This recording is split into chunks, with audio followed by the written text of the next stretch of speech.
Bonjour à tous et bienvenue dans Movies 365, l'émission. Aujourd'hui on va parler d'une série The Act, mais avant de commencer l'avis sur cette série produite par Hulu, revenons en détail de cette histoire aussi tordue que fascinante. Car avant d'adapter cette histoire portée par un duo impressionnant, Patricia Arquette et Joey King, l'affaire de Didi et Gypsy Blanchard a déjà été très médiatisée. Tout commence en juin 2015, Didi Blanchard est retrouvée sauvagement assassinée à son domicile dans le Missouri.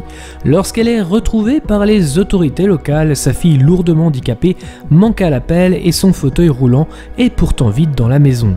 La jeune fille reste introuvable. Par la suite, l'enquête démontrera beaucoup de rebondissements illustrant même une relation toxique entre la mère et la fille imprégnée par la manipulation et la mythomanie. Car vous ne le saviez peut-être pas, mais c'est grâce à Facebook que les suspects seront arrêtés. Facebook sera une solution pour les enquêteurs afin de retrouver les coupables de ce meurtre. Le 14 juin 2015, le dernier statut du compte commun Facebook de Didi et Gypsy Blanchard étonne l'entourage de ces derniers. Didi est une femme de plus de 40 ans qui s'occupe de sa fille malade Gypsy qui a elle 24 ans. Le statut en question qui fera beaucoup parler, That bitch is dead, on va dire que ce statut n'est pas d'une grande finesse, mais il a le mérite d'inquiéter les proches. D'ailleurs, les voisins confirment que personne n'est à la maison quand le statut est publié, ce qui est de nouveau étrange car Gypsy est lourdement handicapée avec une mobilité réduite. Plusieurs commentaires via ce statut seront alors écrits pensant à une mauvaise blague ou à un simple piratage de compte. Mais un nouveau commentaire étonnera encore plus, I fucking slash that fat pig and rape her sweet innocent daughter. LOL, ce qui donnera une autre ambiance et on ne va pas se mentir, inquiétera encore plus donc les voisins. Le 15 juin, soit le lendemain de la publication du statut à 22h40, la police de Springfield débarque dans la maison des Blanchard avec un mandat. Première observation des policiers, la voiture de Didi Blanchard est bien garée devant la maison.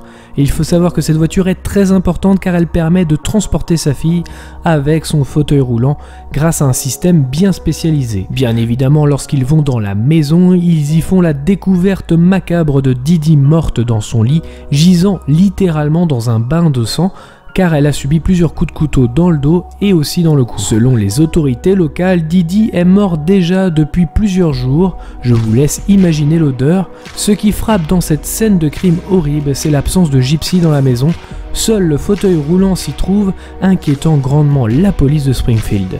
De plus, les médicaments sont également dans la maison, des éléments essentiels à la survie de Gypsy.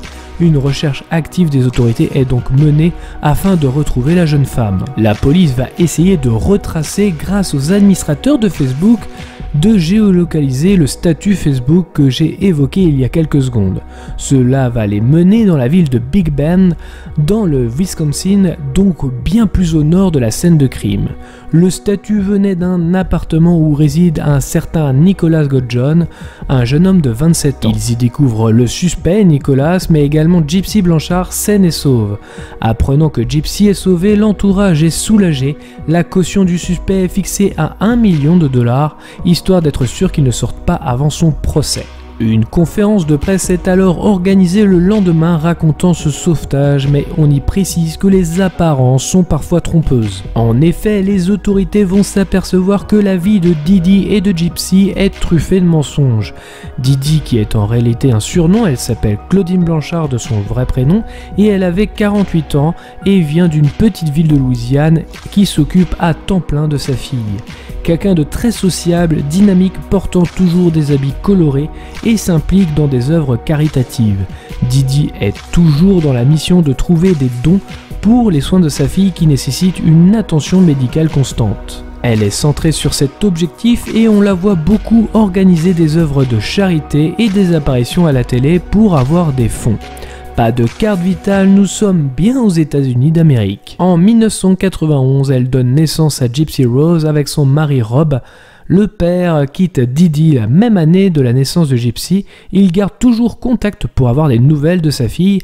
À l'époque, Gypsy ne souffre d'aucune pathologie et n'est pas malade. Il gardera de moins en moins de contact avec sa fille et vous allez vite comprendre pour quelle raison. Gypsy est une enfant très malade depuis toute petite, elle a 24 ans mais elle a l'allure et un comportement très adolescent.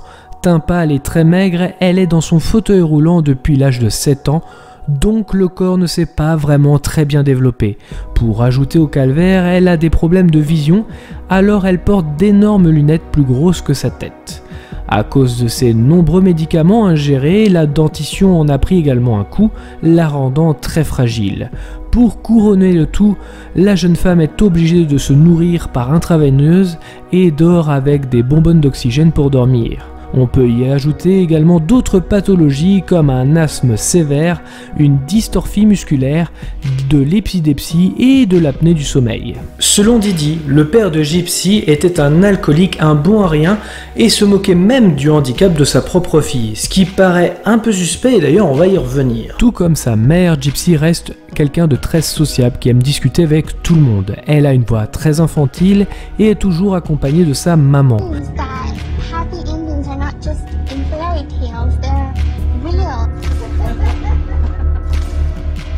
Didi s'occupe également de l'éducation scolaire de sa fille, cependant après recherche, elle n'aura pas dépassé la seconde année, ce qui correspond en France aux classes CE1, CE2 pour vous donner le bagage scolaire de la jeune femme.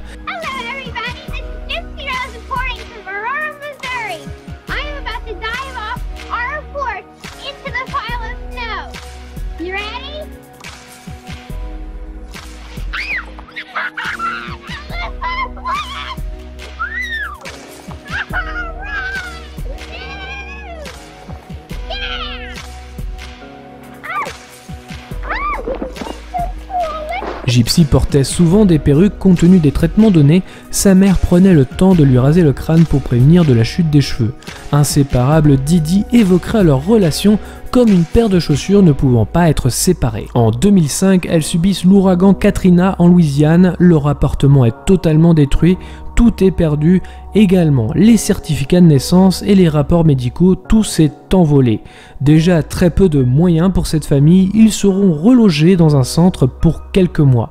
Par la suite, de nombreux dons et notamment celui d'un médecin de la ville d'Ozark, célèbre car une série Netflix porte son nom, lui indique de déménager dans le Missouri car ce sera plus facile pour eux concernant les dons.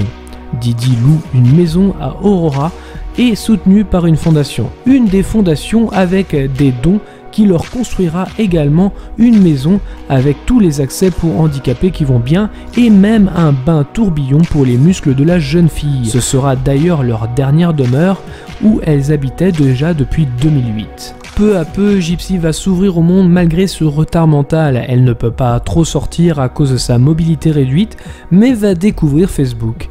Elle partage d'ailleurs un compte avec sa maman, mais aucun jardin secret car sa mère sait tout. Elle devient amie avec une voisine également qui s'appelle Alia et qui a 23 ans vivant chez sa mère. Elle ne parle pas forcément de secret car la maman, donc Didi, est toujours présente. Forcément, Gypsy va essayer d'avoir une certaine intimité et fera un autre compte Facebook où elle se nommera Emma Rose et grâce à ce compte elle va pouvoir avoir des conversations plus intimes avec Alia. Elle ne s'arrêtera pas à Facebook et s'inscrira également sur des sites de rencontres dont un pour chrétiens. Elle y fait d'ailleurs la connaissance d'un homme dont elle tombe très vite amoureux. Ayant un seul ordinateur dans la maison, Didi se rend compte des messages intimes de sa fille, elle lui confisque l'ordinateur et son portable pour mettre un terme à tout ça. L'homme dont elle est amoureuse, c'est Nicolas Godjohn. Tous les deux chrétiens, ils n'accordent pas d'importance à ce qu'elle soit en chaise roulante.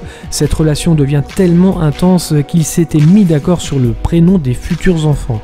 Elle s'aperçoit au fil des discussions que Nick est un adorateur du BDSM et qu'il est un peu schizophrène. Mais qu'importe, l'amour est bien présent et elle va se créer 5 personnalités pour arriver à rejoindre le côté dérangé de son amoureux. Si c'est pas de l'amour ça, chaque personnalité aura son compte Facebook avec déguisement associé. Une des personnalités sera même totalement libre sexuellement appelée Candy. Cette relation sera virtuelle et durera presque 2 ans. Les deux amoureux voient que Didi empêche leur rencontre réelle pour profiter de leur love story. Ils vont organiser tout de même une mise en scène pour que Nick rencontre Didi par hasard dans un cinéma du coin. Gypsy et Didi vont voir Cendrillon et Nick va assister aussi dans la salle de cinéma à la projection du film, où il restera de façon bizarre à l'écart dans la salle. Les deux amoureux vont se rejoindre dans les toilettes des hommes et avoir une relation sexuelle. Et dans leur délire de multiples personnalités, ils vont évoquer le mot meurtre dans leur conversation. En effet, une des personnalités de Nick est capable de tuer et les deux personnes vont alors organiser le meurtre de Didi Blanchard. Le 12 juin, Nick arrive à la maison des Blanchard grâce à un billet de bus payé par Gypsy. Gypsy est au lit aux côtés de sa mère qui s'est endormie. Dans la cuisine, Gypsy donne un couteau à Nick et va s'enfermer dans la salle de bain en position fétale. Nick va alors porter plusieurs coups de couteau à Didi dans son propre lit alors qu'elle crie pour sa survie pendant que Gypsy se bouche les oreilles. Ils séjourneront en hôtel pendant quelques jours et enverront l'arme du crime par la poste à l'appartement de Nick afin d'éviter d'être surpris avec. Gypsy porte une perruque et étonnamment marche sans chaise roulante. Ils prennent le bus direction l'appartement de Nick étant donné qu'ils ont volé 4000 $ dans la maison issus des nombreux dons. Nick met à jour le profil Facebook du compte commun de Didi et Gypsy afin d'alerter la police pour qu'ils y découvrent le corps rapidement. Bien évidemment, lors de leur retour à l'appartement, c'est là que les policiers feront leur entrée. Comme le disaient les policiers, il ne faut pas se fier aux apparences et lors des interrogatoires, ils vont se rendre compte que Gypsy peut marcher sans chaise roulante et n'en a pas réellement besoin. Ils vont même la faire tenir debout. Bien évidemment, cela change complètement la perspective de cette histoire. Ils vont se rendre compte que toutes les pathologies que souffrait Gypsy sont tout simplement d'énormes mensonges planifiés par sa mère Didi. Traitée comme malade toute sa vie, Gypsy devient presque une victime aux yeux des enquêteurs. Pour rappel, elle ne mangeait que par intraveineuse, ce qui la faisait tout de même souffrir. Énormément de chirurgies qu'elle n'aurait jamais dû avoir, comme le retrait des glandes salivaires ou la pose d'une sonde alimentaire. Par certaines photos, on peut voir l'évolution de Gypsy qui était plutôt jolie à la base et qui se voit détruire à petit feu au fil des années. Didi lui faisait ingurgiter n'importe quoi sans qu'elle ne s'en rende compte. Les enquêteurs seront même stupéfaits de la pharmacie de la maison tellement il y avait de médicaments. Des effets secondaires des médicaments créent aussi également d'autres symptômes et d'autres maladies. Mais ce n'est pas les seuls mensonges qu'aura fait Didi. En effet, sa belle-mère évoquera une maladie chronique dont elle souffrira pendant plusieurs années avant qu'elle ne se rende compte que Didi l'empoisonnait à petit feu avec de l'engrais. Sans parler du père violent, alcoolique, Rob Blanchard était également un tissu de mensonges au point que lorsqu'il l'a revue après des années, elle tremblait de peur face à lui. Comment une mère a-t-elle pu avoir autant de soins médicaux? Comment a-t-elle pu avoir des diagnostics aussi élaborés? Elle allait voir différentes personnes et orienter son diagnostic médical en fonction des spécialistes. Il faut savoir que le pouvoir médical d'une mère est assez fort.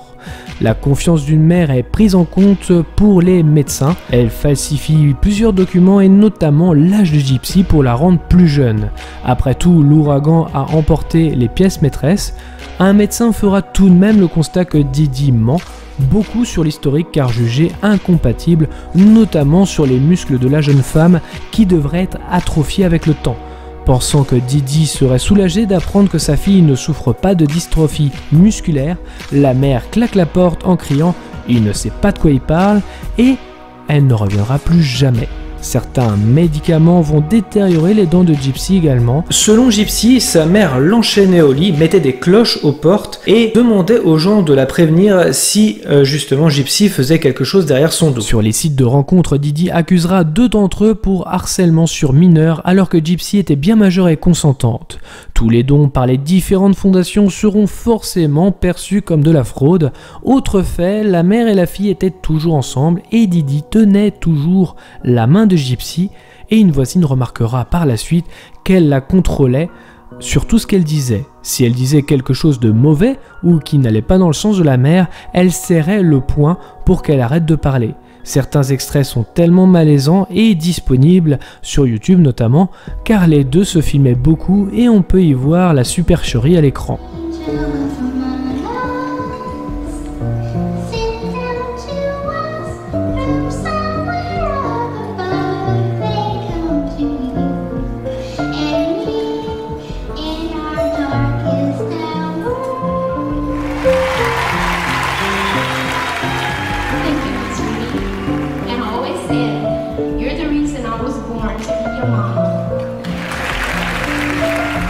Ce type de comportement a un nom, il s'agit du syndrome de Munchausen par procuration. Utiliser l'empathie et se valoriser par la maladie de son enfant. Le but étant d'attiser l'empathie. La mère gagne toute l'estime et gagne aussi de l'argent facile via les dons des associations. Le syndrome ne peut pas être détecté comme ça et de plus cela peut excuser beaucoup de choses et retourner un verdict lors d'un procès comme celui-là. La sentence pour Gypsy, après avoir plaidé coupable, est en prison depuis juillet 2016 et purge une peine de 10 ans et peut être libérée sur parole au bout de 8 ans.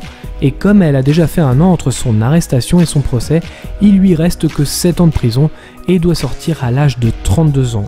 Je précise qu'il s'agit normalement de la prison à vie pour ce type d'affaires, mais on considérera son cas comme exceptionnel. Son père est très présent et va régulièrement la voir en prison et indiquera qu'il y aura toujours une place dans sa maison par la suite.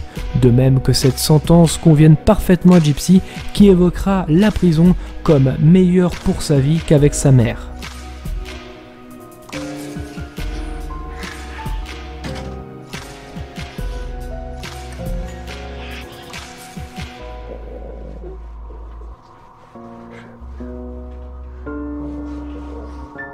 I just want to make sure you know that. If I've done anything wrong, I'm sorry.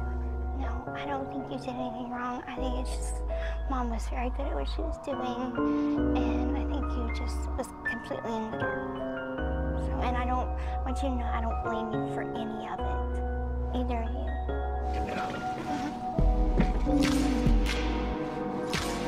Hang in there, baby. Anything, call anything. Oh, she knows. Won't come see me again over there or whatever. Hang tight. Stay strong.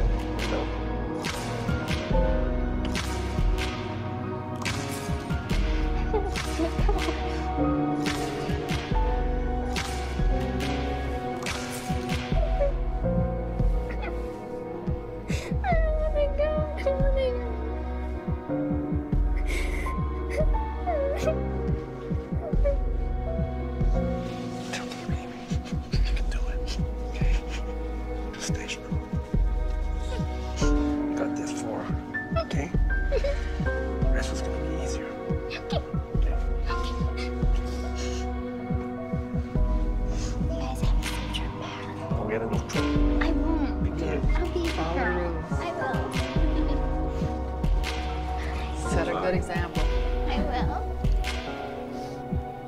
Aujourd'hui, elle a repris du poids et ses cheveux sont beaucoup plus longs et s'expriment beaucoup mieux qu'aujourd'hui qu'avant. Pour le verdict de Nick, son procès débutera en novembre 2018. Il plaide non coupable et ses avocats affirment qu'il est atteint de syndrome d'autisme et qu'il a été manipulé par Gypsy. Il sera tout de même reconnu coupable et écopera de la prison à vie. Malgré que cette histoire ne soit pas la première adaptation, en effet, HBO a fourni un très bon documentaire sur le sujet, Mommy, Dead and Dearest. La plateforme Hulu décide d'en faire une série avec Joey King dans le rôle de Gypsy et Patricia Arquette dans le rôle de Didi. A noter que la famille de Didi Blanchard n'est pas très enthousiaste car la série sera forcément orientée. Au casting, en plus des acteurs principaux, on retrouve Chloé Sevigny qui jouera le rôle de Mel, la voisine, également Callum Worthy dans le rôle de Nicholas Goodjohn. Porté par un casting de talent, Joey King va jusqu'à se raser les cheveux, imiter à la perfection la véritable Gypsy Rose, bref un grand talent qui s'exprime après être apparu dans The Dark Knight Rises où elle s'était d'ailleurs rasé les cheveux. Dans le rôle de ma vie, d'ailleurs où elle s'est aussi rasé les cheveux, Conjuring ou encore Crazy Stupid Love. Patricia Arquette vue dans True Romance, Ed Wood, Le Veilleur de Nuit, Human Nature, En eau trouble ou encore la série Medium ou Broadwalk Empire est totalement méconnaissable en Didi. Les attitudes des actrices, le timbre de voix, tout y est au sein de la série.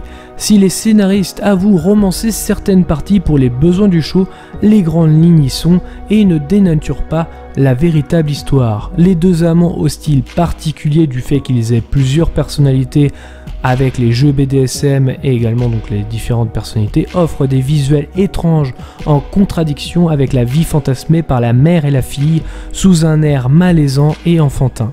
La série joue sur la perversité et la surprotection d'une mère recherchant l'empathie. Le but est de plaire et de susciter une certaine pitié envers les autres. L'avantage d'avoir une histoire ultra documentée, c'est assez simple de reconstituer cette histoire aussi farfelue qu'elle soit. La série comporte 8 épisodes de 50 à 60 minutes et se déroule à partir des années où Gypsy et Didi s'installent dans la maison où se passera le meurtre dans le Missouri. Mais vous aurez également aussi des retours en arrière, notamment sur l'année 91 où il y a eu la naissance de Gypsy. Niveau ambiance, cela tient presque du film Misery avec Kathy Bates et c'est à la fois malsain et oppressant. Ce qui est bluffant, en plus du talent des actrices, c'est la reconstitution fidèle des événements. Mais ce n'est pas non plus la seule force de la série. En effet, même si Gypsy reste une victime, elle n'est pas non plus mise en valeur. Elle est montrée aussi comme manipulatrice auprès de Nicholas et menteuse au début de son incarcération. On reste toujours dans l'empathie, mais avec beaucoup de recul, ce qui est une bonne vision des choses. On fera référence également sur Bonnie and Clyde, qui semble avoir quelques similitudes avec nos deux amoureux, même si sa finalité sera tout autre. Question mise en scène, on peut être étonné, mais quelques trouvailles sont tout de même là. La tension, la peur, l'oppression, voire même la sensation d'enfermement est parfaitement gérée.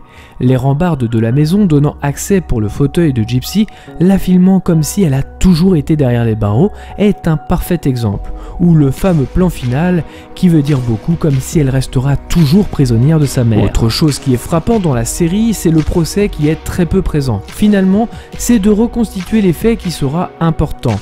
Les retours en arrière après les arrestations rythment de la bonne façon la fin de la saison, de sorte à comprendre l'état d'esprit de Gypsy. Elle a toujours été manipulée, alors elle pense que le mensonge l'aidera sur sa libération, mais l'empathie n'est plus là et c'est là qu'est toute la différence, que ce soit avec ses proches ou autres, ce qui la fait vite redescendre sur terre.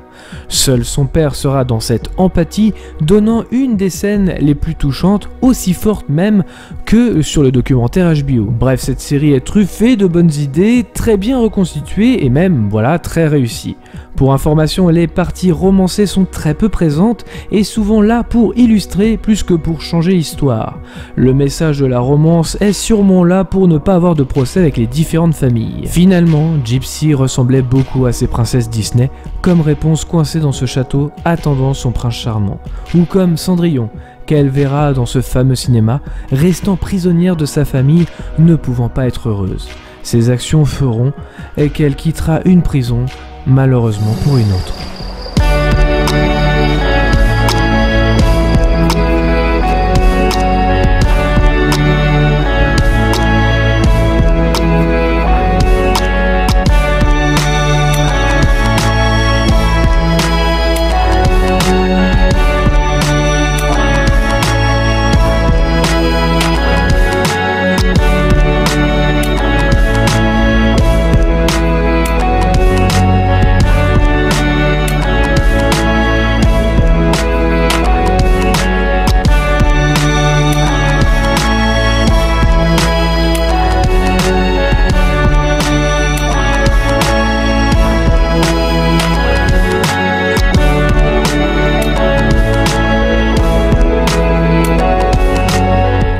Merci à tous d'avoir regardé cette vidéo, je précise encore qu'il ne s'agit que d'un avis et non d'une pensée unique.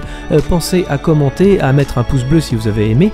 Nous sommes disponibles également sur les réseaux sociaux, Facebook, Twitter, Instagram, mais également aussi sur notre site internet movies365.fr. Dans tous les cas, rendez-vous dans les salles obscures pour de nouvelles aventures.